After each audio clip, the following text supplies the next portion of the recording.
Nahas dan tragis menimpa seorang anak berusia 15 tahun saat hendak nge-BM dan diduga hendak membuat konten, malah tertabrak mobil truk tronton bermuatan tanah yang mengarah dari Lewiliang menuju Bogor, bahkan korban terseret hingga 8 meter.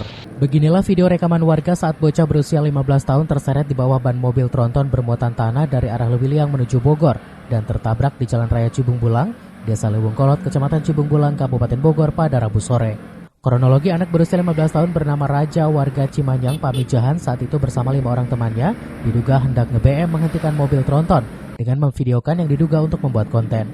Saat itu korban berusaha menghentikan mobil tronton namun diduga sang sopir tidak melihat sehingga korban tertabrak dan terseret sejauh 8 meter. Korban meninggal dunia di lokasi. Korban yang merupakan warga Cimanyang, Pamijahan bersama 5 orang temannya saat itu berusaha menghentikan truk yang melintas di jalan tersebut. Nyetopnya di mobil truk. Oh, nyetop mobil truk. Ya. Itu lebih dari 1 orang berarti ya? Ada kawan-kawannya, tapi cuma dia yang ke tengah jalan. Oh, informasinya itu dibikin konten atau gimana? Bisa jadi dibikin konten. Oh gitu.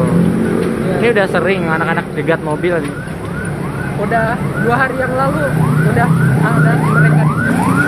Oh, ada korban juga? Tapi mereka Selamat. Jadi ini ada beberapa anak, kurang lebihnya 5 orang nge-BM, kalau kata orang sini nge-BM, dia nyegat mobil dari depan. Yang 1 orang ini mungkin tidak jauh dari mobil, akhirnya mobil tidak bisa terkendalikan, kelindes di bawah truk. Itu sempat terseret berapa meter, Pak? Kurang lebih sekitar 8 meter itu. Terseretnya kurang lebih sekitar 8 meter. Menurut saksi mata yang di sana, itu sebetulnya mobil tidak tahu bahwa saya tahunya sudah ada korban di bawah. Oh gitu. Itu menurut saksi mata yang tanya begitu. Sekarang unit sudah diamankan di unit laka dermaga. Termasuk plat sopirnya, Pak? Termasuk unitnya juga.